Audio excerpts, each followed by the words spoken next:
स्वागत है आपका। मैं हूं फैज़ान ख़ान और आप देख रहे हैं पब्लिक लाइव। आज हम जातीय जनगणना के मुद्दे पर बात करेंगे।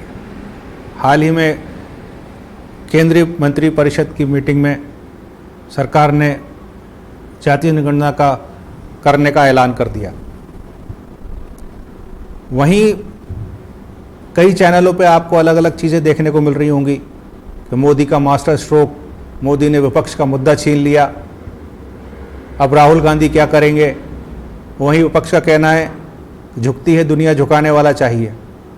सरकार तुम्हारी, सिस्टम हमारा। विपक्ष ने मोदी सरकार को या सरकार को झुकाने पे मजबूर कर दिया कि उन्होंने ये बिल जातीय जनगणना के ऊपर उन्होंने मंजूरी दे दी। अब ये देखना है कि बीजेपी ने इस जातीय जनगणना के जो हमेशा खिलाफ रही, इस पे मंजूरी क्यों दे दी। संसद में भी कई बार कहा, इस विपक्ष ने इसका कई बार समर्थन करा कि नहीं जातीय जनगणना होना चाहिए, लेकिन सरकार ने उनकी बात नहीं मानी। मोदी जी ने भी कई बार अपनी जनसभा में कहा कि मैं सिर्फ 4 जातियां जानता हूं। अनुराग ठाकुर ने अपने बयान में कहा कि जो अपनी जाति नहीं बताते वो जनजाति जनगणना की बात करते हैं, जिस पर बहुत बवाल हुआ। खैर, अब हम बताते हैं कि ये जाति जनगणना के ऊपर सरकार ने क्यों सहमति दी, इससे किसका फायदा होगा। जो बीजेपी हमेशा खिलाफ थी वही जातीय जनगणना के उसने कराने का ऐलान कर दिया। सरकार ने इसका ऐलान कर दिया। 2024 के अंदर जब यूपी में भारतीय जनता पार्टी की करारी हार हुई थी तो उसने बीजेपी को हिला के रख दिया। भारतीय जनता पार्टी ने कल्पना भी नहीं की होगी कि मेरी यूपी के अंदर इतनी करारी हार होगी। महाराष्ट्र में भी उनकी हार हुई। ये बात अलग है कि उन्होंने तोड़ जोड़ करके वो सरकार वापस वहां बना ली।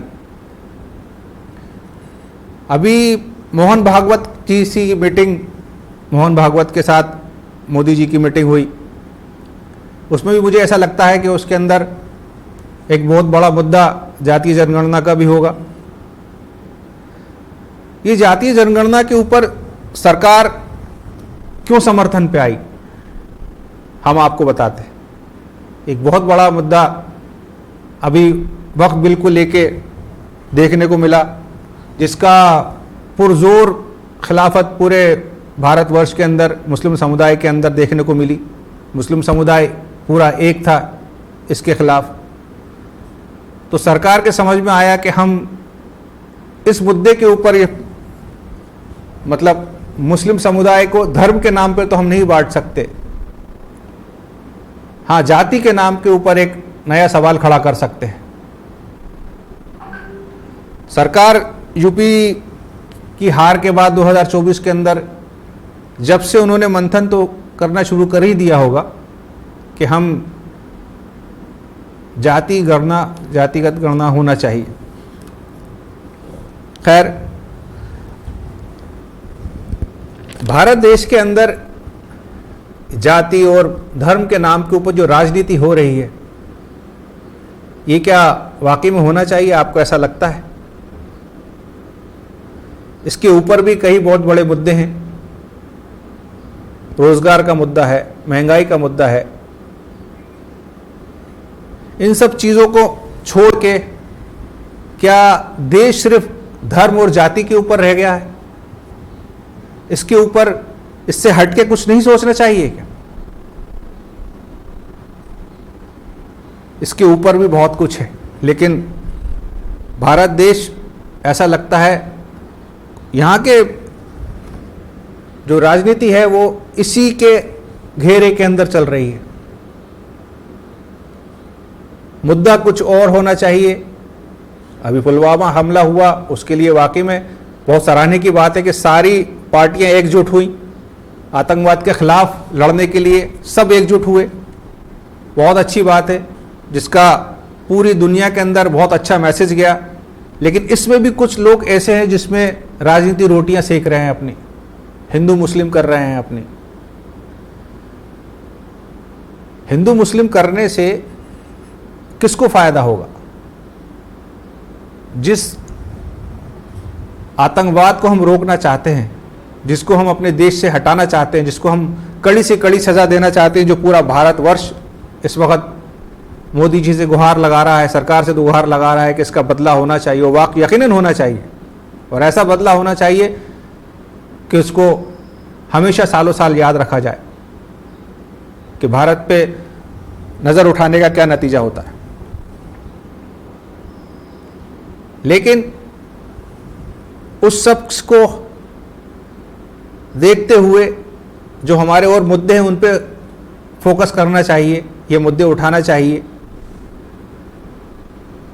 लेकिन धर्म और जाति के ऊपर देश को इस तरीके से करना ये बहुत निंदनीय है। मैं सारी पार्टियों से ये कहना चाहता हूँ कि देश सबसे पहले है। देश उन्नति करेगा तो जभी तो सब आगे बढ़ेंगे, जभी तो पूरे दुनिया में भारत का नाम होगा। जाति जनगणना से एक बार फिर एक नई जंग छिड़ेगी, एक सरकार को अलग मुद्दे मिलेंगे, विपक्ष को अलग मुद्दे मिलेंगे, जो आम जनता से जिसका कोई सरोकार नहीं, कोई सरोकार किसी आम जनता का नहीं है। किसी आम जनता से पूछिए, किसी गरीब आदमी से पूछिए, वो क्या चाहता है? वो जाति के नाम पे, धर्म के नाम पे बंटना चाहता है क्या? नहीं बटेगा, क्योंकि वो अपने एक परिवार को पाल रहा है। किस तरीके से पाल रहा है, ये पूरे पार्टी के लोगों को, जो सरकार में बैठे हैं उनको भी देखना चाहिए, जो विपक्ष में बैठे हैं उनको भी देखना चाहिए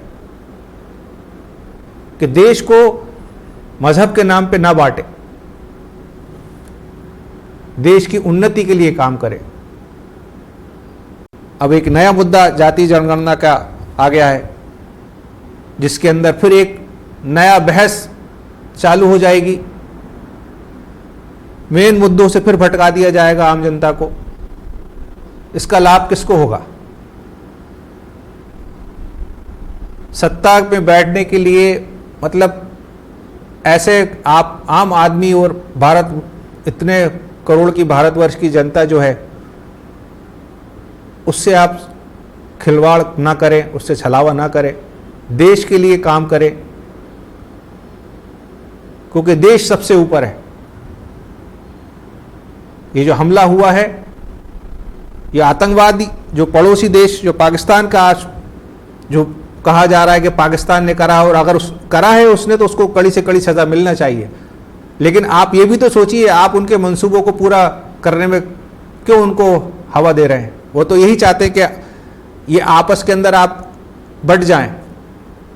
अगर ये मुस्लिम के हिमायती होते तो कभी ये काम नहीं करते। ये को इन मुद्दों से मुस्लिम का फायदा नहीं है। अगर वो मुस्लिम के फायदे के लिए अगर कर रहे हैं, तो आप खुद सोचिए कि यहां से मुस्लिम का फायदा नहीं है, हिंदू मुस्लिम करके देश को बांटने की कोशिश कर रहे हो, और आप उनके मंसूबों को पूरा कर रहे हैं।